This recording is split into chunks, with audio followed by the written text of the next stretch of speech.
Hoje eu vou falar com vocês sobre vícios redibitórios, né? Porque está dentro do plano de ensino, né? Achei interessante vícios redibitórios se inserir dentro do plano de ensino, e aí, como está dentro do plano de ensino, pensei, poxa, vamos falar então aí do que é importante, né? Estou vendo já um erro aqui, né? Para variar, sempre tem erro, né? E aí eu vou tratar desse assunto e hoje nossa aula vai chamar essa aula de aula Kinder Ovo, que no finalzinho vai ter uma surpresa para vocês aí, que espero. Vocês estão vendo a tela aí ou não? Não, né? Gente, eu não comecei a apresentar aí, não dá, né? Peraí, vamos lá. Dividir a tela aqui com vocês.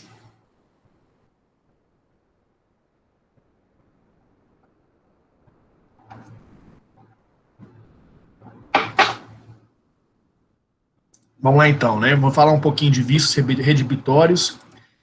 Como eu disse, hoje é uma aula Kinder Ovo, vai ter uma surpresinha no final ali para a gente falar de um assunto que aconteceu na semana passada. Essa é o nosso 10º encontro, né? Nossa 10ª aula. Vocês viram aí que eu mudei um pouco o slide, né? Tá um slide assim mais, vamos dizer assim, mais romântico. Mas é isso aí. Só para dar uma alterada aí na configuração dos slides. Bom, vícios redibitórios, quando você fala de vícios redibitórios, eles englobam os vícios, os defeitos do negócio jurídico que está contemplado também no Código de Defesa do Consumidor.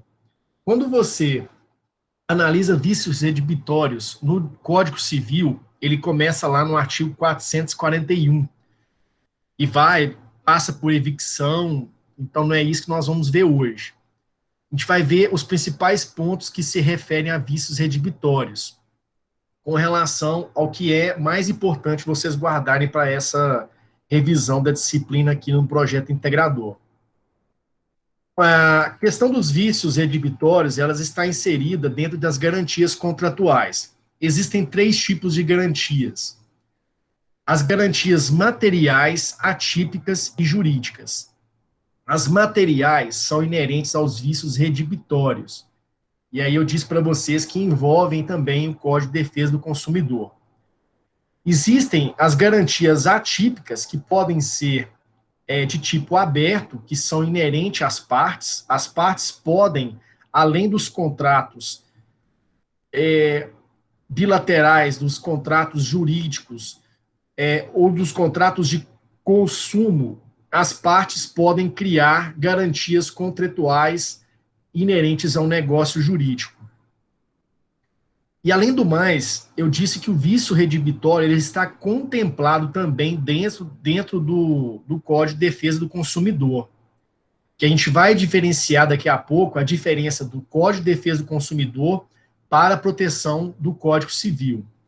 Mas o gênero vício redibitório também envolve os vícios do Código de Defesa do Consumidor. Na verdade, até a gente não poderia utilizar o termo gênero vício redibitório, porque a proteção do Código de Defesa do Consumidor ela é muito maior do que a garantia do Código de Defesa, do Código Civil.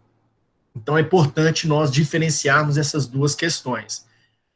A evicção é um outro instituto que também contempla algum tipo de vício do contrato, mas que ela é tratada separadamente no Código Civil, e ela é uma garantia jurídica, legal, em que ocorre a perda de determinada situação em decorrência do vício ocorrido no contrato. Ela é determinada em sentença do objeto adquirido, por uma causa que é anterior à aquisição. A evicção se parece muito com o vício oculto dos vícios redibitórios, mas com ela não se confunde.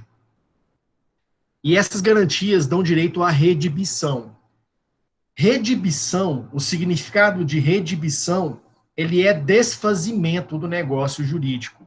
Porém, ele é contradicente, né? Ele contradiz com o conceito de redibição, porque dentro de vícios redibitórios do negócio regulamentado pelo Código Civil e pelo Código de Defesa do Consumidor, você não tem a possibilidade tão somente do desfazimento, mas também do abatimento do preço, que fica a critério da pessoa que sofreu o prejuízo.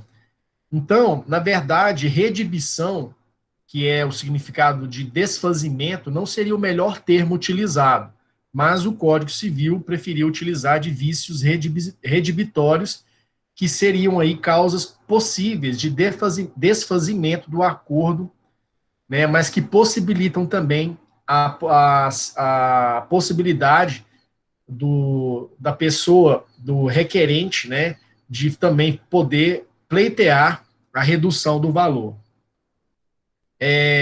E as partes, como eu disse, né, na situação de negócios contratuais de garantias atípicas, é possível também as partes estipularem outros tipos de garantias.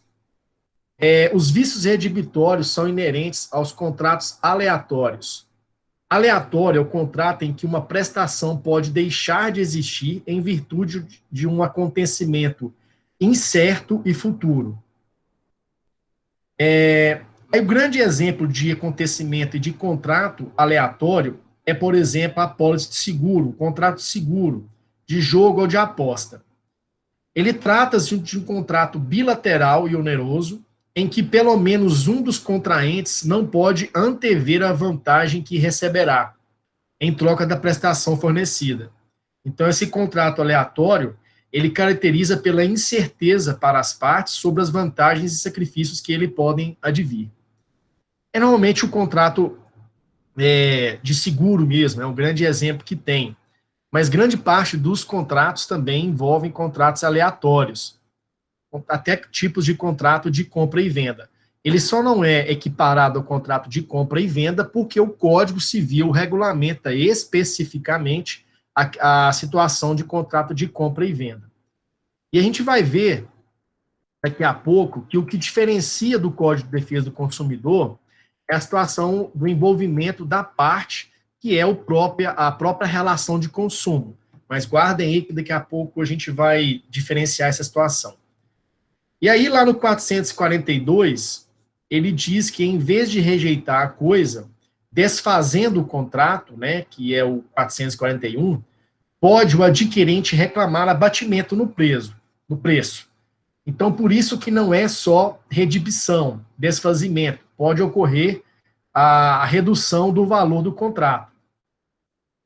E para proteger o acordo, o Código Civil possibilita, então, né, a continuidade, para estabelecer a continuidade do negócio jurídico, a conservação do negócio jurídico, que está lá no artigo 170 do Código Civil, o próprio Código Civil possibilita a redução no valor. E para pleitear essa redução, você irá entrar com uma ação denominada com a ação quanti minores, ou estimatória, que é onde você vai pleitear o abatimento do preço quando houver um vício redibitório. Além do desfazimento, então, existe essa possibilidade de redução do valor. Essas ações, essa quanti minores estimatória, também são denominadas como edilícias. E aí tem a situação do alienante conhecer o vício, né? Então, aí você tem a situação em quando ele conhecia o vício, né, que pode ser caracterizado, inclusive, uma má-fé, e quando ele não conhecia esse vício. Então, a situação da reparação do dano, ela independe da boa-fé do alienante. A boa-fé, ela é fundamental para determinar o quanto indenizatório, a quantidade da reparação, porque quando existe o conhecimento do vício, existe a possibilidade de perdas e danos. E aí, esse quanto da aferição das perdas e danos, você irá verificar a situação se teve boa-fé ou má-fé do alienante. Então, é nesse momento, para determinar o quanto da indenização de perdas e danos, que você vai verificar a boa-fé. Mas, no geral, a boa-fé não é aferida para a análise da restituição do prejuízo.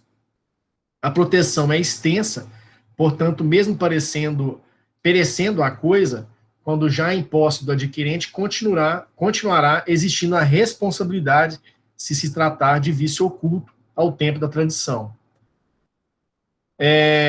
Aí tem essa questão do vício oculto lá na situação de quando o parágrafo 1º estabelece quando o vício, por sua natureza, só puder ser conhecido mais tarde, o prazo conta-se a partir do momento em que dele tiver ciência.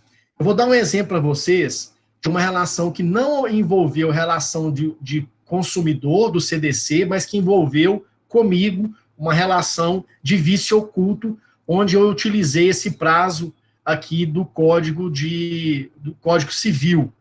Porque, inclusive, nessa situação, ela foi até mais benéfica do que o Código do Consumidor. Porque ela fala, o 445 coloca que o prazo de 30 dias, se for móvel, ou se for imóvel, o prazo de 1 ano, né? Então, se for móvel, 30 dias, se for imóvel, o prazo de 1 ano. Foi a compra de uma casa que eu fiz no condomínio.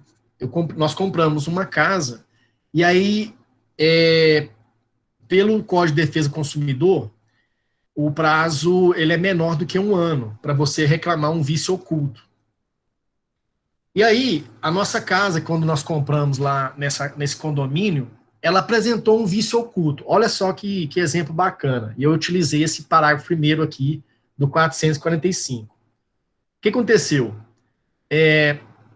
Compramos a casa, bonita, tudo. Bonita sim, né? Casa simples e tudo, mas casa bonitinha, gente pra dormir. Nananana. Deus e eu. Aquela música do Vitor e Léo, lembrei agora. Mas a casa simples e tudo, né? Mas compramos a casa lá e ela apresentou um vício oculto. O que foi? A fiação interna, eram casas que eram feitas pré-moldadas, vamos dizer assim, né? De concreto. E aí eles fazem toda põe o concreto, põe blocos e aí ocorre que eles instalam esse bloco, essa compactação de blocos de concreto, e depois vem com a fiação interna. E aí essa fiação passa por canos, né? E pode ocorrer que nesse momento da construção ainda não seja colocado o telhado. E aí quando foram finalizar a casa, provavelmente choveu, e aí essa chuva entrou na fiação do cano, da fiação interna da casa. Então, toda a fiação que envolvia telefone, a fiação elétrica, ela molhou. E aí, nós só fomos perceber com 6 meses de uso, porque o nosso interfone, a internet não funcionava. Aí eu chamei um eletricista de confiança, ele puxou a fiação, e a fiação estava toda enferrujada. Você via que tinha até lodo na fiação. E aí a fiação estava toda comprometida e não existia. Aí fui procurar a incorporadora, né, que foi a responsável pela construção do condomínio, e aí eles falaram que eu tinha perdido o meu prazo referente ao Código de Defesa do Consumidor. E aí eu falei assim, olha, é um vício oculto, né? E só que aquela situação, assim, eu ainda estava finalizando o meu curso, e achava, né, quando a gente acha que tá formando em direito, e a gente acha que sabe tudo, né? Aí eu falei, olha, é um vício oculto, isso aí não começa a correr o prazo, e o cara ficou olhando para mim assim, não entendendo nada, né? Aí que eu cresci mesmo, né, quis falar assim, olha, é um vício oculto, e só começa a correr a partir do conhecimento e tal. Ele só olhou para mim e falou assim, sinto muito, mas não posso fazer nada. Aí eu entrei com uma ação contra essa empresa, contra essa incorporadora, resumindo, prevaleceu o entendimento desse 445, parágrafo 1º. Por quê? Eu só pude conhecer esse problema, esse defeito, esse vício, né, que aqui o vício no Código Civil tem a mesma relação de defeito, que é diferente do Código de Defesa do Consumidor. Então, eu só pude conhecer depois que eu comecei a morar na casa e depois que eu comecei a usar a fiação. E aí, ele só começou a contar o prazo a partir do momento em que eu tive conhecimento que tinha um defeito na fiação. Então, tratou-se de um vício oculto. E aí, eu tinha até um prazo de 1 ano, né? Eu tinha só 6 meses que eu morava na casa. E aí, esse prazo começa a contar a partir do momento em que eu tomei conhecimento. Enfim, aí eu ganhei a causa, que foi um valor exorbitante de apenas R$ 200. Eu ganhei só R$ 200, porque foi o valor, eu só pedi o valor do eletricista mais da fiação. Né? E aí eu ganhei só R$ 200, mas eu ganhei R$ 200. Então, é um exemplo aí de vício oculto. A redibição, por gerar sentença desconstitutiva, está atrelada a um prazo decadencial. Então, a redução, né, o desfazimento, né, redibição, o desfazimento do negócio está atrelado ao prazo decadencial. Agora, a redução do valor, ela tem uma natureza condenatória. Então, ela tem natureza de prazo decadencial. Lembra que eu falei com vocês sobre diferença de prazo decadencial de prazo prescricional? Então, quando tem situação de natureza condenatória, é estabelecido como prazo decadencial, um prazo prescricional. E se o bem já estava na posse do adquirente, o prazo é reduzido à metade.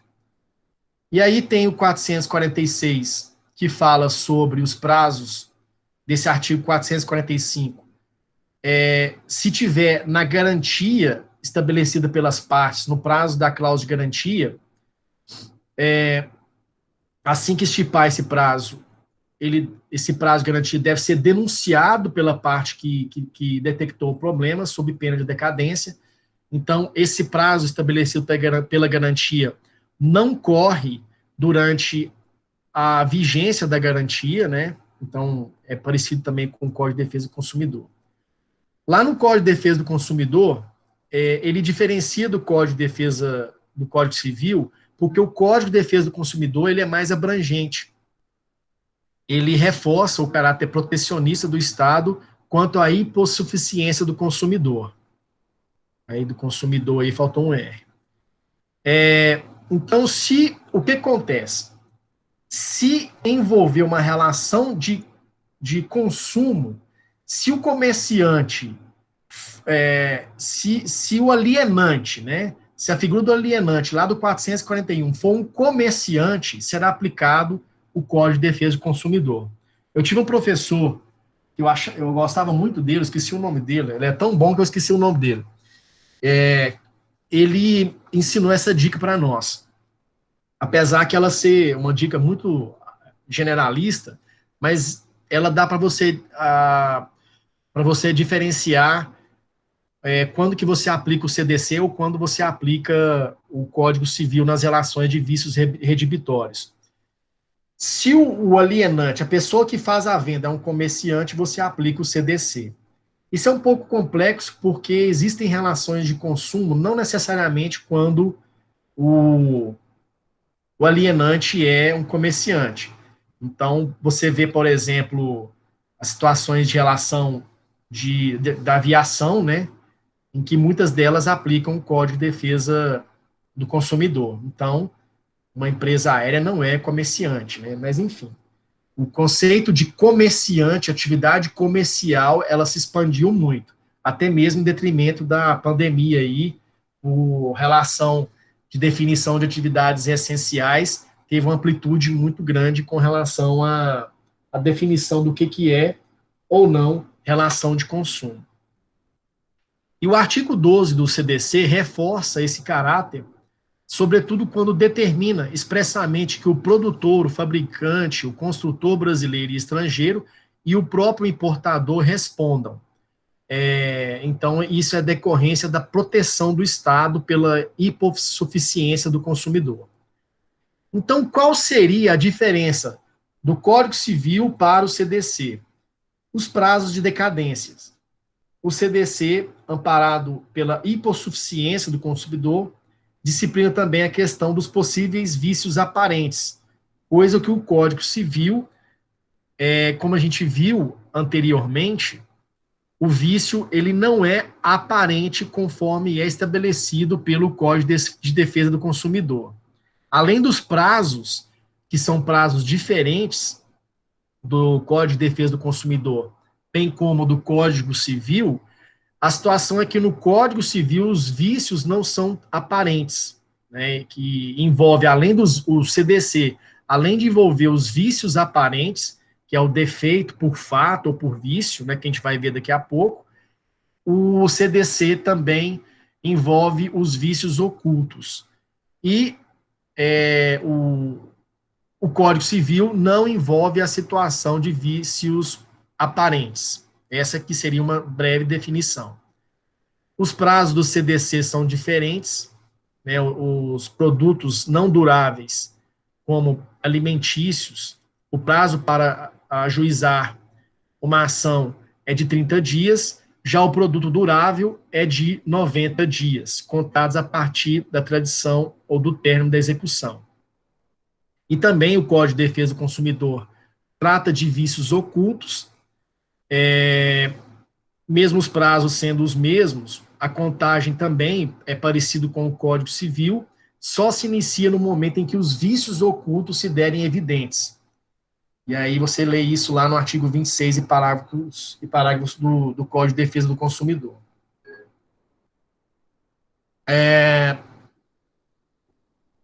Algumas diferenças importantes aí, como dicas de estudo para vocês aí. Do artigo 12 ao 14 do Código de Defesa do Consumidor, ele coloca a situação de defeito do Código de Defesa do Consumidor por vício, por fato do produto. Quando você analisa a diferença entre vício do produto por fato ou por vício, existem algumas diferenças. Do artigo 12 ao 14, se refere ao vício por fato, que é o defeito do negócio jurídico, que é caracterizado por um prejuízo extrínseco, ou seja, não há uma limitação da inadequação do produto em si, mas a inadequação gera danos além do produto. É um acidente de consumo. Existe uma proteção quanto à incolumidade física psíquica do consumidor, a saúde e segurança do consumidor. E o prazo prescricional é delimitado lá no artigo 27. Ele, então, visa a proteção da qualidade e segurança. É o defeito em si. É quando você vai ligar um aparelho, o aparelho explode. Quando você vai ligar o aparelho dá um curto-circuito.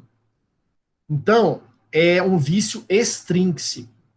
Ele está protegido pelo fato do produto, pela responsabilidade pelo fato do produto. Já no artigo 18 ao 20 do CDC, trata de um vício do produto. Ele é um prejuízo intrínseco. Aí eu até lembro, quando eu estudava para concurso, que eu guardava assim, deve ser por isso que eu não passei, que eu ficava viajando demais. Eu ficava lá lembrando assim, o vício, quando eu sou viciado em alguma coisa, eu tenho um vício comigo mesmo, então é um vício intrínseco. É umas viagens que a gente tinha na hora que a gente estava lá estudando, e aí, devido ao uso de drogas na adolescência, então aí deve ter gerado essas viagens aí ao universo do Pink Floyd, que eu ficava viajando na hora dos estudos. Então, o vício do produto, ele trata da qualidade e adequação. E também tem uma proteção econômica da incolumidade do consumidor. E o prazo do artigo 26 do vício do produto, ele é um prazo decadencial. Então, guarda esse quadrinho aí para vocês lembrarem da diferença do que é defeito pelo fato ou pelo vício do produto. Bom, alguém tem alguma dúvida em relação ao que eu falei aqui sobre esses itens?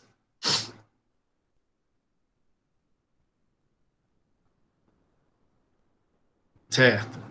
Uhum. Entendi. Ah, tá. Beleza. Não, então é isso mesmo, né? Já que só tem a dúvida do nosso amigo aí, então ninguém tem dúvida em relação ao que eu passei aqui sobre vícios redibitórios, né? Beleza. Bom, como eu disse para vocês, hoje eu ia fazer uma surpresinha para vocês, que eu queria falar sobre um assunto que surgiu semana passada, e eu vou falar para vocês então sobre, já que ninguém tem dúvida, né? Vou ver só mais uma vez aqui no chat, ninguém tem dúvida, vamos lá. Hoje é uma aula surpresinha, então eu vou dar para vocês aqui sobre um crime que surgiu semana passada, né, no dia 1º de abril, que é a Lei 14.132, que instituiu o crime de perseguição, também determinado como stalking, ou assédio por intrusão. Essa Lei 14.132, ela instituiu esse crime de perseguição lá no Código Penal, especificamente no artigo 147A do Código Penal. Ele foi publicado na data do dia 1º de abril, pela Lei 14.132. Ele acrescentou o artigo 147A ao Código Penal e prevê, então, a partir de agora, esse crime de perseguição, que é também conhecido pelo termo em inglês de stalking, né, lá do narrador da ESPN, do LeBron James. Então, esse crime, além da tipificação normal do artigo 147A que foi criado, ele revogou o artigo 65 da Lei de Contravenções Penais. E vale lembrar também que quando você lê o 147A que foi introduzido, você pega alguns elementos subjetivos do tipo que é importante vocês guardarem a partir de agora. Eu tenho certeza que isso aí vai cair na prova da OAB de vocês. O que que é? Quando você pega o caput, você lê que perseguir alguém reiteradamente, já podem grifar, reiteradamente, por qualquer meio, ameaçando-lhe a integridade física ou psicológica. Aí você tem lá, então, a possibilidade de ameaça por qualquer situação de integridade que imponha risco à integridade física ou psicológica da vítima, restringindo-lhe a capacidade de locomoção ou de qualquer forma invadindo ou perturbando sua esfera de liberdade ou privacidade, reclusão de 6 meses a 2 anos e multa. Quando você lê esse crime, você percebe que ele tem alguns elementos importantes que eu quero que vocês guardem aqui. O primeiro deles, o sujeito persegue a vítima.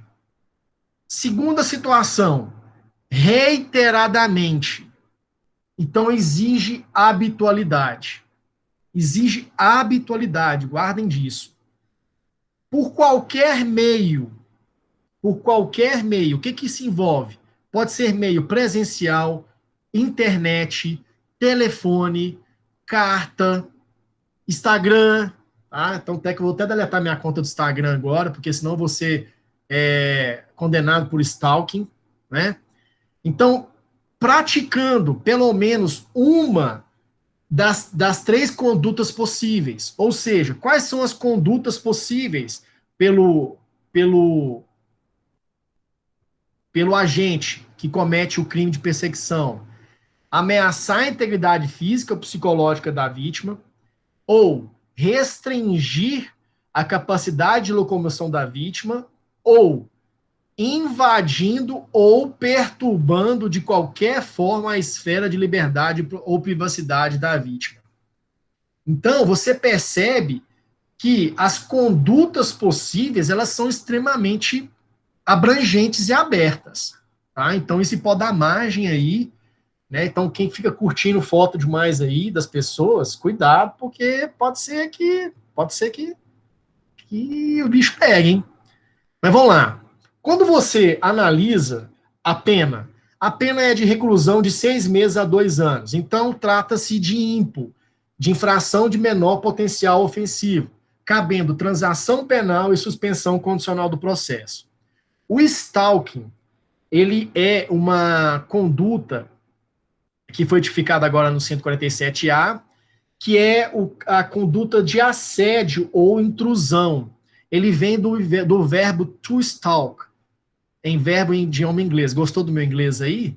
Né? Stalk, LeBron James. LeBron James and Trent. Então, ele vem do verbo inglês que significa perseguir e vigiar. O Damásio de Jesus, que faleceu recentemente, ele tinha, dentro do livro dele, uma conduta que ele explicava, né? Isso há 13 anos atrás, ele coloca o seguinte entendimento. Quando ele queria colocar o crime de perseguição, que antigamente era no 65 da Contravenções Penais. Aí ele colocava lá no livro dele que não é raro que alguém, por amor ou desamor, por vingança ou inveja, ou por outro motivo qualquer, passe a perseguir uma pessoa com habitualidade incansável. Repetidas cartas apaixonadas e e-mails, telegramas, bilhetes, mensagens na secretária eletrônica. Na época tinha secretária eletrônica, né? Acho que muitos de vocês nem sabem o que é isso. Recados por interposta pessoa, ou por meio de rádio ou jornal, tornem um inferno a vida da vítima, causando-lhe, no mínimo, perturbação emocional. A isso se dá o nome de stalking. Então, o stalking, ele é uma forma de abuso, ele é uma forma violenta que invade a esfera da vítima.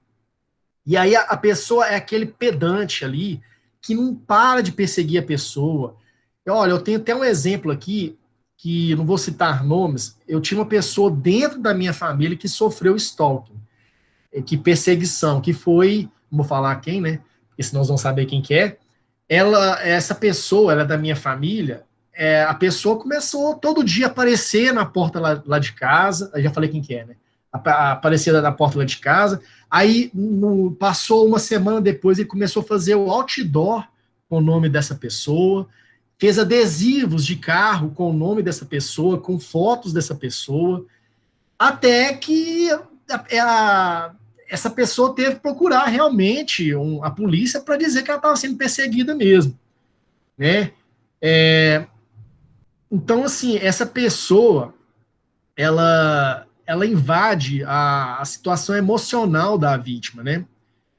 E esse crime do 147A, ele visa coibir a conduta de pessoas que praticam essa perseguição, que é muito comum, tá? A gente acha que não é comum, mas é muito comum, tá? Até mesmo porque, eu fico brincando e tudo, porque existe o cyberstalking, tá? Então, o cyberstalking são os crimes cometidos por redes sociais.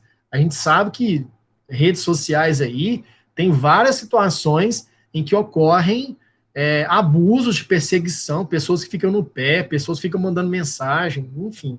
Então, a gente acha que o perseguição foi um crime assim vago, criado para poder ser mais um direito punitivista do Estado, mas a gente tem a situação aqui da apresentadora Ana Hickman, né, que em 2016 quase tomou um tiro aí, porque ela tinha um fãzão dela lá, né, que era apaixonado por ela, era participante do fã-clube da Ana Hickman, e quase que o cara vai lá e dá um tiro nela lá. Ou se, na verdade, eu acho que tentou atirar, foi o marido dela, né?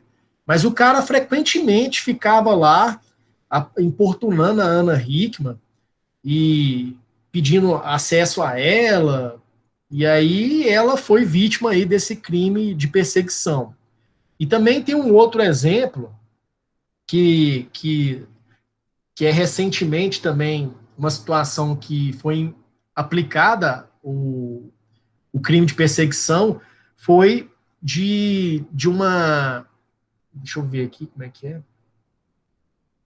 Foi de uma radialista lá do Mato Grosso do Sul, em que ela em que ela foi também vítima de perseguição obsessiva por um de seus ouvintes, que mandava presente para ela, que ficava ligando incessantemente, e o cara lá parece que fez uma perseguição obsessiva para ela, e ela foi e denunciou sobre esse crime de perseguição. Tem uma dica aqui para vocês, que tem um documentário, aliás, um seriado Netflix que chama Você, lá no Netflix. Esse seriado retrata também a situação de um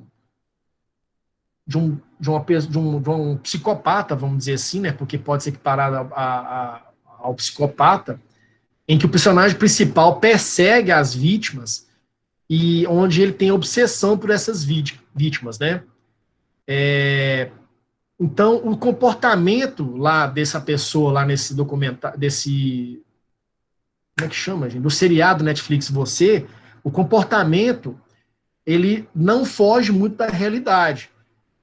E realmente a obsessão da pessoa que faz a perseguição, do agente, né, praticamente é uma obsessão que beira a psicopatia. Então tem por isso que tem um liame quanto a isso aí, né, para diferenciar. A pessoa fala, o cara é apaixonado. Não é que o cara é apaixonado que ele tem que cometer abusos, né? Então, o perfil de um stalker, eu lembrei do termo, do stalker, depende do incentivo para praticar esse ato, né? Entre as modificações que esse stalker pode cometer, pode ser a própria paixão pela vítima, né? Que é o caso da pessoa que atentou contra a Ana Hickman e a radialista, mas também, além da paixão, a pessoa pode também ter outros motivos, como vingança, inveja, interesse em aplicar algum golpe. Então, a finalidade do cometimento do stalker, ela pode ser desde a paixão até uma inveja ou uma vingança.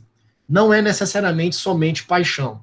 A gente tem muito conhecimento referente à situação da paixão, mas não só de paixão vive esse crime. Esse crime também, ele tem as situações de inveja. E inocentes somos nós de achar que nesse mundo de hoje não tem inveja, né? Vocês sabem muito bem que existe inveja. Estou vendo aqui a Ana Beatriz me perguntando. Paulo, no caso da Ana Hickman, por exemplo, o stalker é processado pelo 140... vou falar, Ana. Guarda aí que eu vou falar sobre isso. Boa pergunta. Vou responder antes, daqui a pouco. O bem jurídico protegido é a liberdade individual. O sujeito ativa é o stalker, é qualquer pessoa, então é crime comum. Sujeito passivo é qualquer pessoa que for vítima de perseguição. Cuidado, cuidado.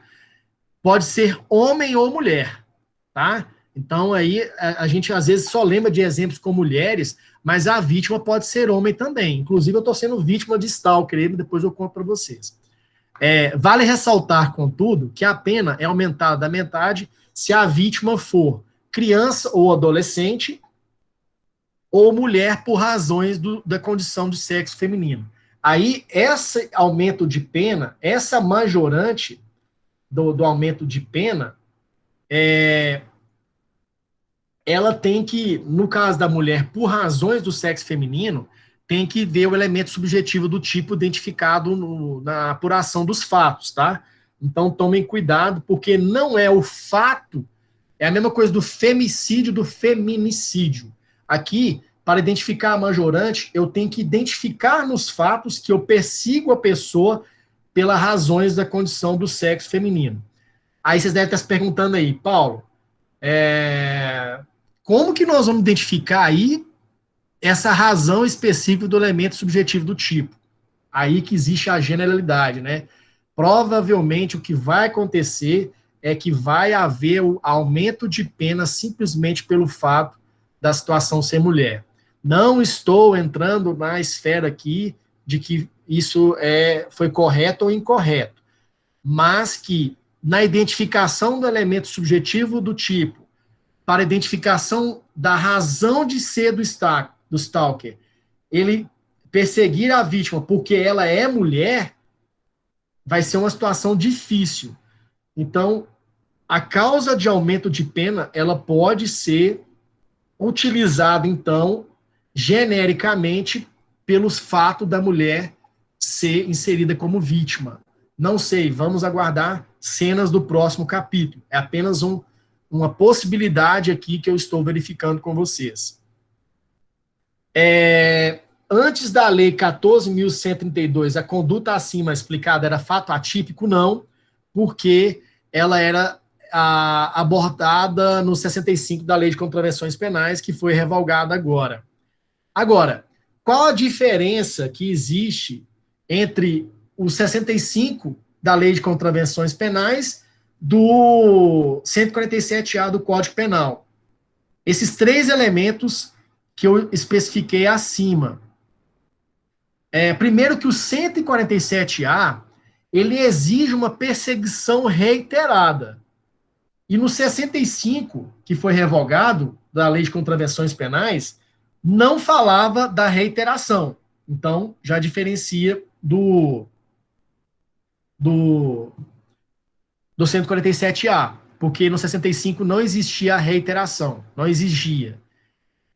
E no 147, exige que o agente tenha ameaçado a integridade física ou psicológica da vítima, restringindo a capacidade de locomoção e invadindo, ou, né, na verdade é ou invadindo, perturbado a esfera de liberdade da privacidade.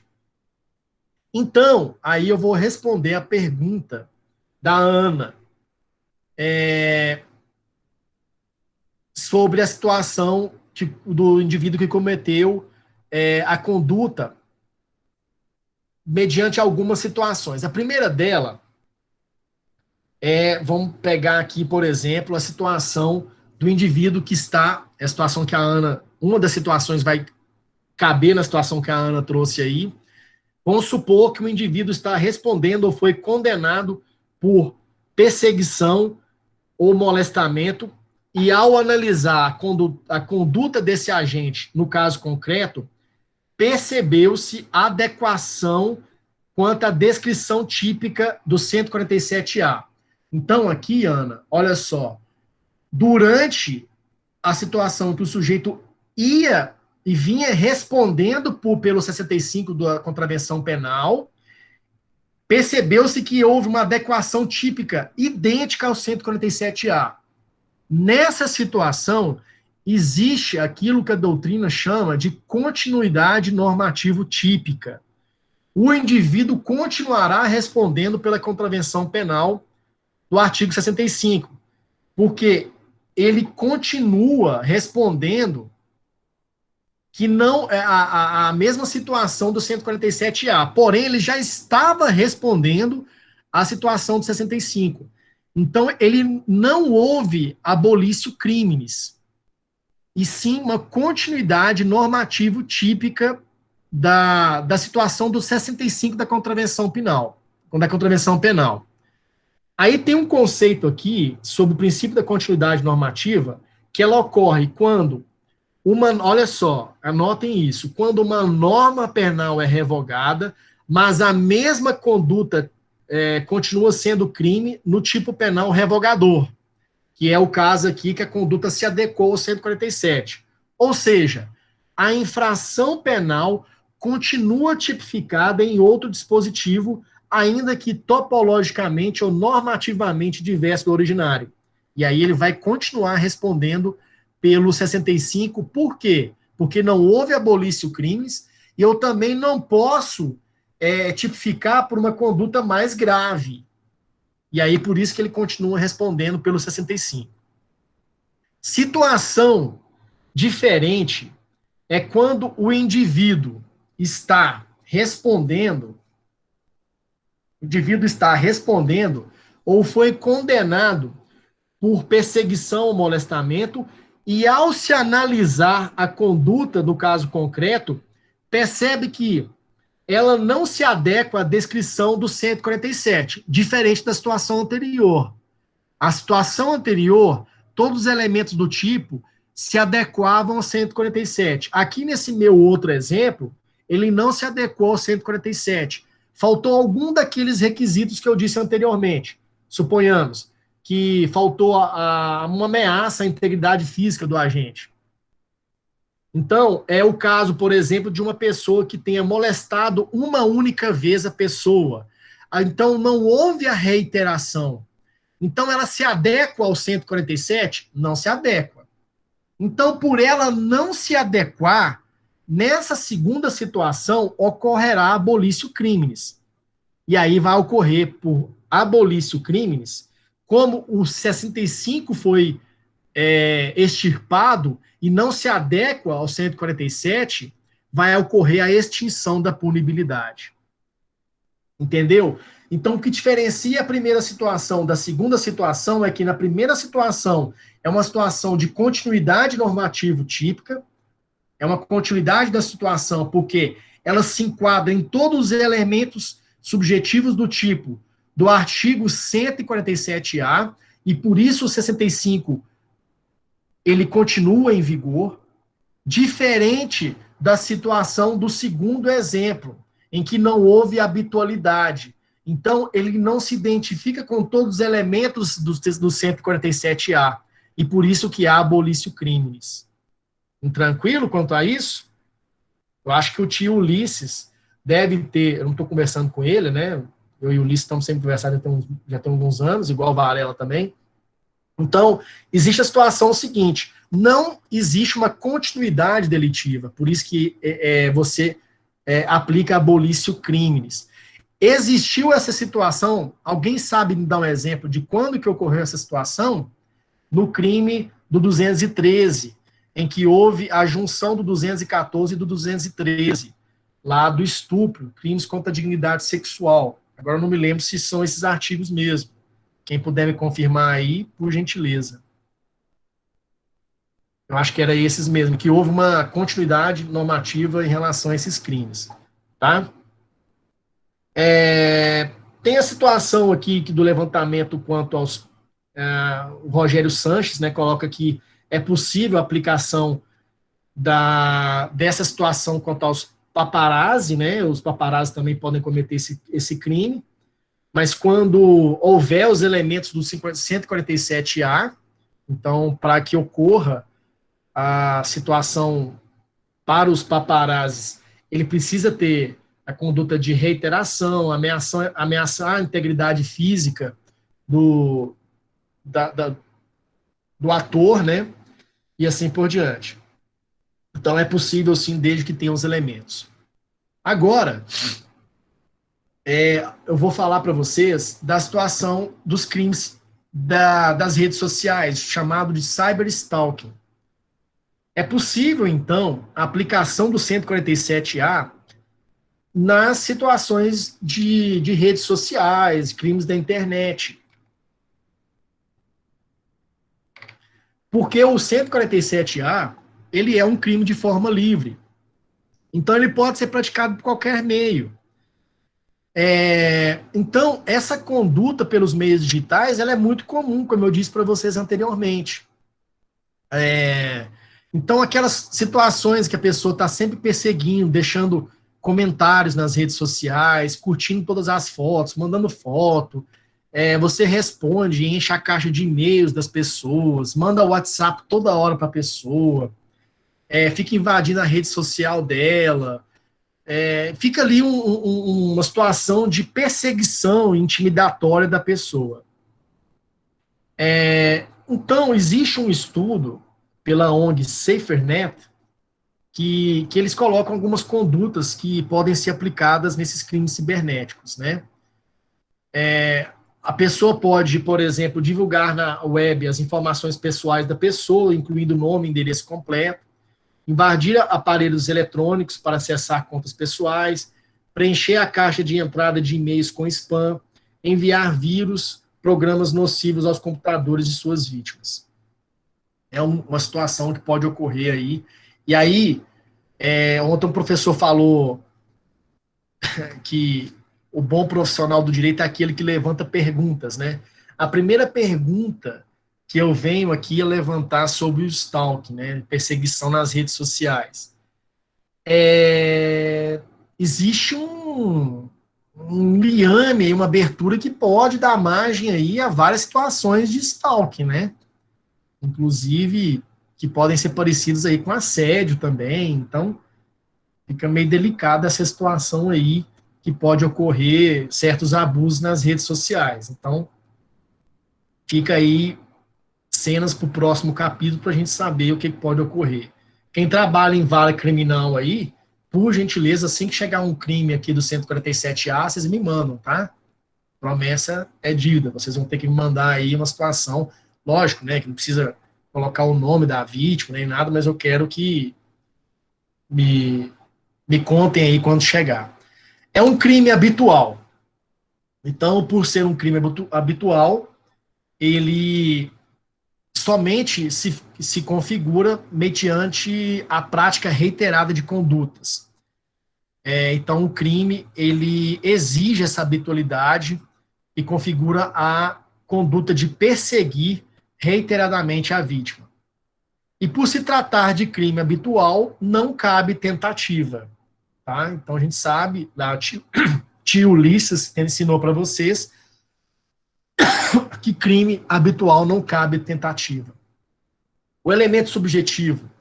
O crime é só punido por situação de dolo, não exige elemento subjetivo especial ou fim específico, né? Então, o dolo é genérico, não existe fim especial, não existe forma culposa e existe as majorantes lá em que o crime é cometido.